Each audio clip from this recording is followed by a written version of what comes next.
L'ospite della domenica di oggi è Gino Astorina, benvenuto. Grazie. Uno dei più importanti esponenti della comicità catanese, è un piacere conoscerti di persona. Il piacere è mio e grazie per l'invito, No, è un piacere. ne sono veramente onorato, grazie. È un privilegio per noi, lo vedremo a teatro, al Teatro Musco di Catania con Fiat Voluntas Dei di Giuseppe Macri, diretto da Antonello Capodici. Debutta, come vedete qua, il 27 e va avanti fino al 6 di novembre. E lì, ma c'hai la storia, sei un parroco. Sì, sono un parroco e credo di avere anche il physique du rôle del parroco, anzi il regista Antonello mi diceva dovresti mettere qualche chilo. È la prima volta che mi sento confortato nel peso, perché ogni volta, ma quanto sei diventato? E che fa questo parroco? Questo parroco cosa fa? È il classico parroco che cerca di sistemare tutto quello che succede all'interno del paese, ma devo dire che il regista in maniera veramente geniale cerca di scavare, di definire benissimo questo parroco e la solitudine di quest'uomo, che poi, diciamo, nelle risposte, nel modo di fare, risulta simpatico, esilarante, ma rimane sempre solo. Okay. Ah, ecco, la solitudine. La regia di Antonello Capodici e questo è il debutto della nuova stagione del Teatro Musco di Catania, di cui abbiamo parlato con Carla Auteri. Hanno voluto rischiare con me, sono dei folli, nella vita d'altronde se non c'è quel pizzico di follia. Vanno sul sicuro, secondo me. Carla Auteri è stato nostro ospite la scorsa settimana, anche Mario Frefraello è l'altro dei due imprenditori teatrali. Dei visionari. Sono dei visionari perché investire nel teatro credo che ci voglia tanta passione e veramente tanto coraggio, anche se diciamo il pubblico ha di bisogno, dopo questo periodo, di andare a relazionarsi, a vedere quello che succede, a vedersi finalmente De Viso senza mascherina. Sì, è vero. La direzione artistica è di Francesca Ferro e tu avevi già fatto l'anno scorso l'eredità dello zio canonico, è vero lì? Ci sono delle immagini, delle fotografie che possiamo vedere, e quello è un classico della tradizione italiana. Sì, è un classico della tradizione italiana, tant'è vero che è stato portato da Musco in tutta Italia, poi è stato anche tradotto, trasformato in film, è stato uno dei primi film di Angelo Musco, quando Catania era capitale italiana della filmografia, quando a Catania c'erano circa 8-9 case di produzione, quando ancora non c'era Cinecittà, Catania aveva già circa 8-9 case di produzione, dall'Etna Vulcano alla tantissime, tant'è vero che si interessavano da Musco a Martoglio a Pirandello, erano interessati a questa nuova musa del cinematografo. Non lo sapevo questo passato purtroppo noi cinematografico di Catania precedente al cinema. Sì, addirittura diciamo che noi catanesi abbiamo un grande passato. Questo è bellissimo, ma anche un grande futuro, naturalmente. Senti, tutti sanno che diciamo, il gruppo tuo è il Gatto Blu, un gruppo cabarettistico che hai fondato con Nuccio Morabito, con Turi Giordano, poi si sono aggiunti altri e avete costruito anche un luogo Arpago. Bravo, sei preparatissimo, bravo, finalmente, poi qualcuno che lo dice in maniera giusta, bravo. Perché sennò come? Vabbè, c'è chi lo dice Arpagò, chi dice... Arpagò. Sì. No, ma hai detto bene, sai, è stata quasi un'esigenza quella di costruirci un luogo dove poter fare questo genere di spettacolo, perché negli anni 70, ahimè, sto dichiarando in un certo senso l'anno di fondazione, lasciamo stare, lo diciamo tra i denti, esatto. che in quegli anni non c'era un luogo deputato per fare quel tipo di spettacolo, cioè il cabaret, l'intrattenimento, e si era costretti a farlo dove? Nelle discoteche. Tu arrivavi, si ballava, le persone erano lì felici, arrivavano poi 4 ragazzi, possibilmente in calzamaglia, da vedere anche...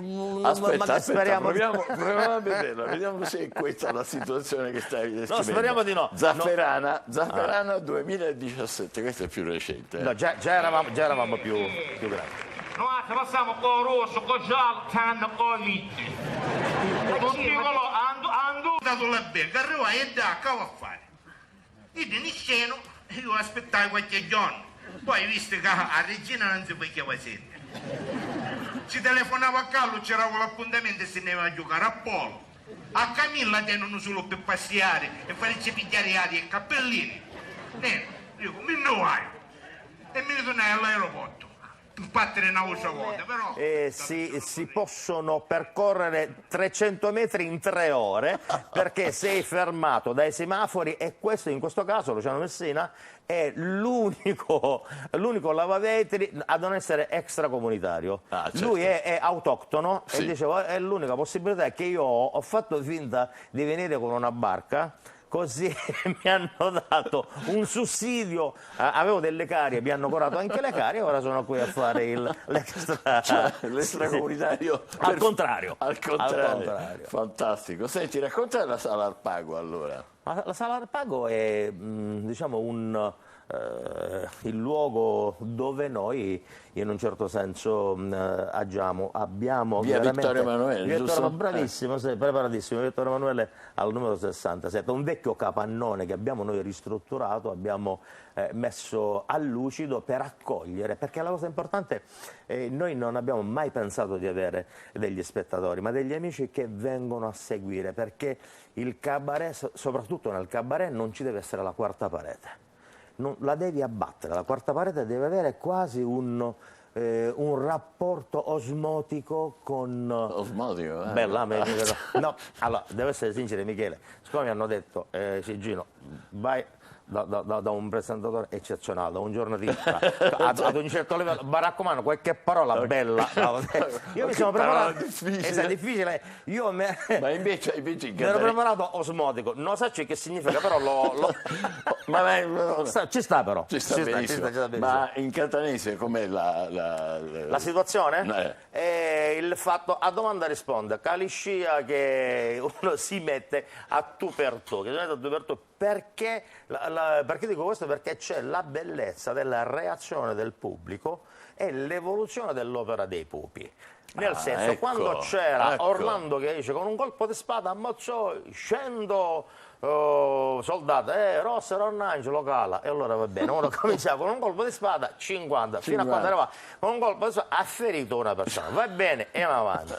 In quel caso lì il pubblico magari non fa questo tipo di discorso, certo. tipo l'opera del pubblico, però in un certo senso se tu dici qualcosa mormora qualcuno, dice no, non credo sia così, e allora da lì parte realmente la stand up, parte la possibilità di poter... potete dialogare.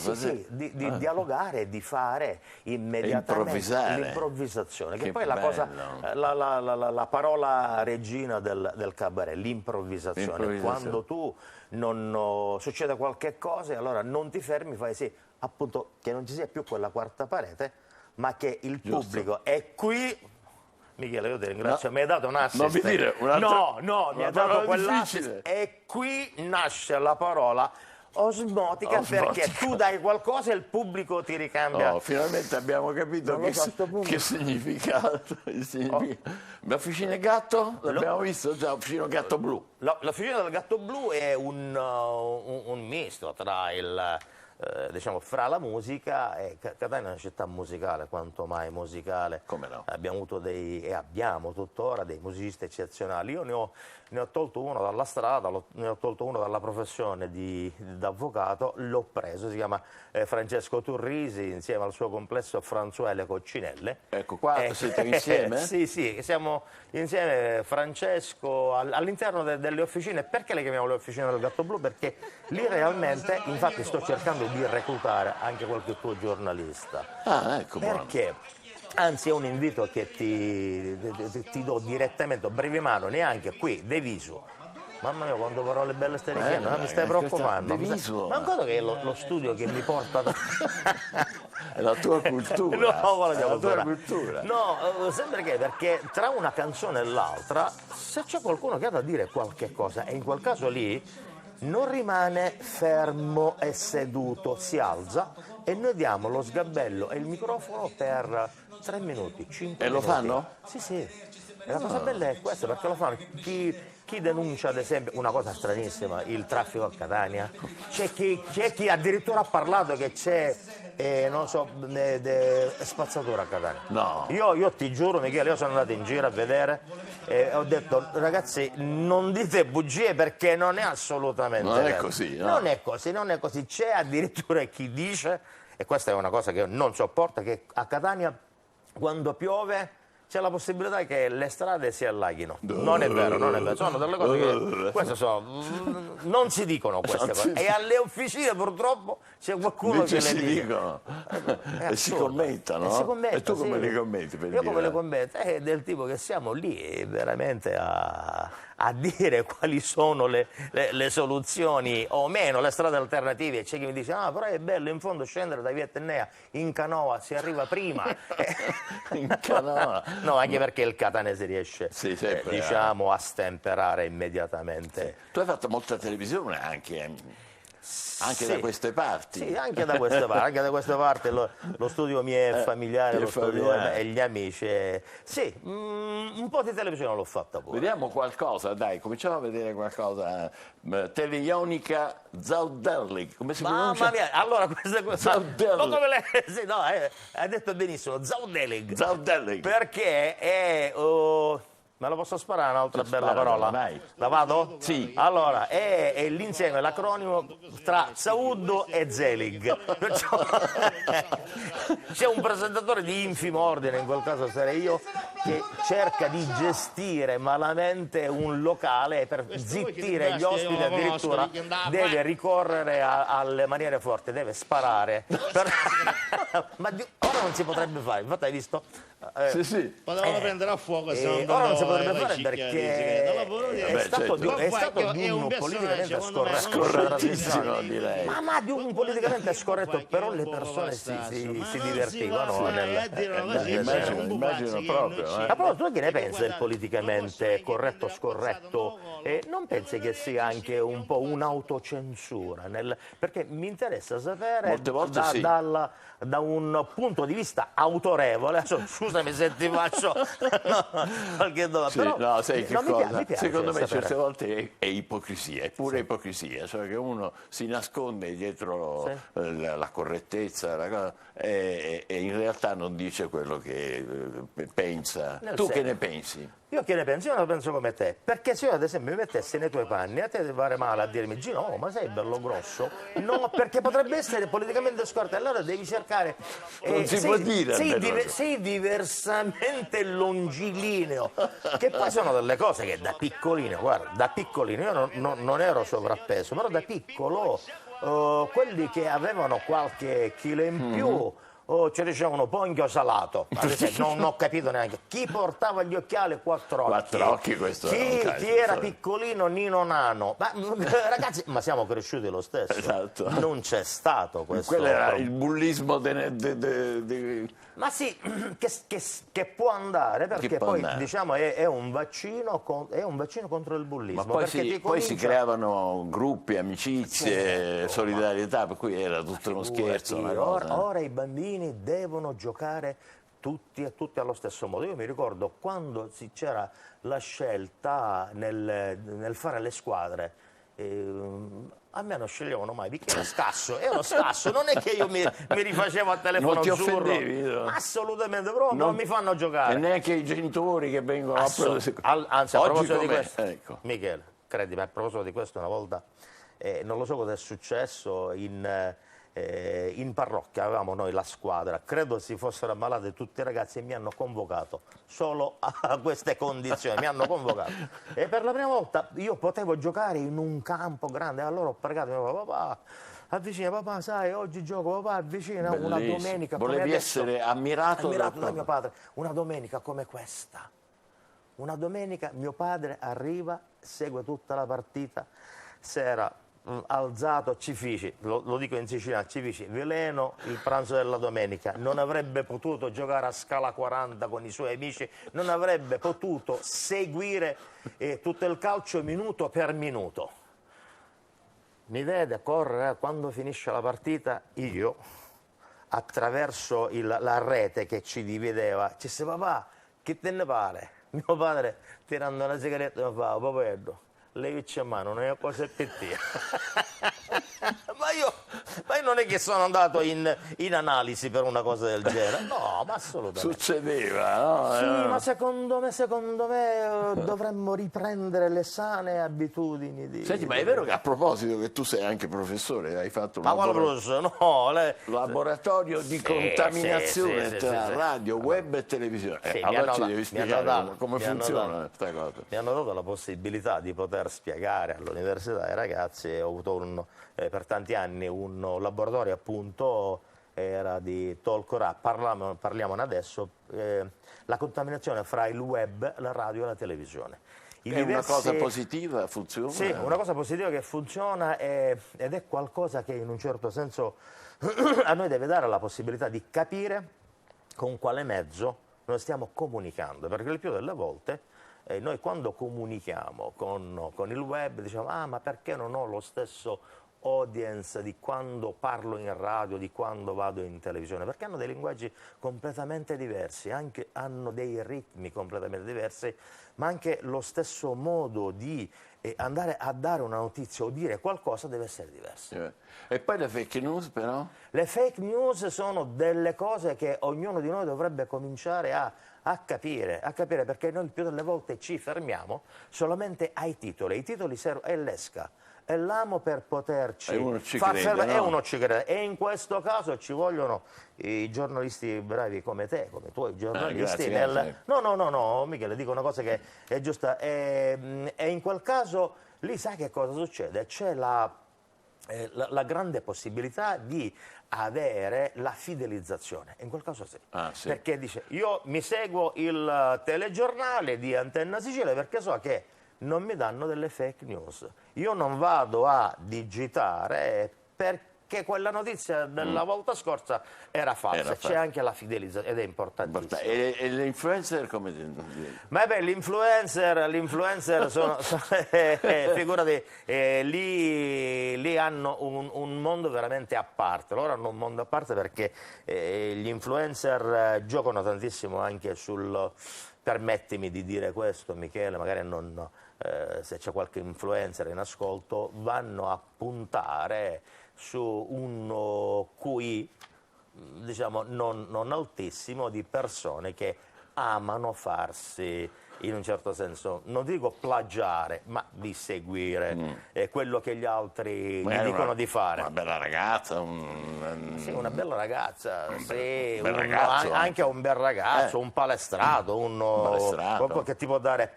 Però arrivato a un certo punto la tua personalità, la personalità di chi ne ha una bella, forte, decisa, non si lascia influenzare. Hai fatto cinema, a proposito di cinema di Catania, Ficarra e Piccone siete amicissimi, no? Li adoro perché sono delle persone speciali. Vediamolo un attimo, Nati Stanchi. Bravo, eccolo qui. Vediamo, Io facevo il candidato sindaco, chiaramente. Posso usare il termine? Prego. Trombato. Questo si può dire. Stanno aspettando un nostro sogno. Qual è il sogno? Abbiamo sognato di Cardaci? Una località sciistica! Una stazione sciistica vuol dire alberghi, ristoranti, chalet. In una sola parola, lavoro per tutti. Ma qualcuno potrebbe dire: ma è 3 anni che non piove a Cardaci. Bene, io rispondo: bastano 5, solo 5 cannoni sparaneve e faremo di Cardaci la cortina della Sicilia. E quando la neve a primavera si scioglierà, perché vi prometto a primavera farò sciogliere la neve. No, erano dei vecchietti messi lì che stavano seguendo le riprese del film. Quel signore lì è arrivato in ritardo ed era convinto che fosse realmente un candidato. Perciò quando io dico che poi vi prometto che ad aprile farò sciogliere la neve, questo mi guarda, ma è rote alla mano, classico nostro atteggiamento di va bene, e se n'è andato veramente. Bellissimo. Questa parte di filmato, devi sapere, Michele, che quasi ogni anno la mandano su Blob, perché la mettono a paragone con quello che poi è il candidato quello lì. Esatto. Senti, hai fatto un libro bellissimo, Basta che non sudi. Basta che non sudi, è il modo di dire delle nostre mamme, no? Quando, perché per tutelarci, per stare Mamma, tranquilli. posso giocare? Basta che non sudi. E quando io dicevo, mamma, posso giocare a calcio? Però basta che non sudi, mamma, ma nene, perché se no ti viene il raffreddore. Esatto, ma come posso giocare se no? E quindi la tua infanzia, un episodio che ti ricordi per salutarci? Ma un episodio che mi ricordo, può essere quello della... il libro ha 80 racconti brevissimi. Che sono bello. 80 racconti anzi, ne approfitto, sai che cosa succede? Che ora, siccome l'ospite dovrebbe venire con qualche cosa, io vado a casa, prendo il libro, lo autografo e te lo riporto. Fantastico. Questo per dirti che sono stato bene e così te lo riporto. Un episodio che non ero bravissimo a scuola. A scuola non ero bravissimo. Strano però, non si direbbe. Non si direbbe, però? E allora mia mamma, disperata, perché ogni qualvolta c'era la riunione dei professori, arrivava la storia, le solite cose. Signora Storina, suo figlio, il ragazzo è intelligente, era questa la frase, il ragazzo è intelligente, ma si applica poco, potrebbe fare di più, madre è stanchissima. Una volta mi fa, ad inizio anno, dice, ma chi è il più bravo della tua classe? E io, ingenuamente, dice, sei Ardizzone. Ah, va bene. Dice, domani c'è il ricevimento dei professori, sì. Il ricevimento era alle 5 del pomeriggio, lei ci è andata alle 4:30. E si è presentata. Buongiorno, signora, io sono la mamma di Ardizzone. Si è ritirata e mi disse, finalmente per la prima volta non mi hanno detto che mi fighi esce. Bellissimo. Gino Astorina, che vedremo con Fiat Voluntas Day al Teatro Muscolo di Catania sì. a partire dal 27 e fino al 6 novembre. Grazie per essere stato con noi. Grazie a te per l'ospitalità. Ti posso dire una cosa? Pare che Massetta e Andorra sono passate in un attimo. Complimenti e grazie ancora. No, grazie.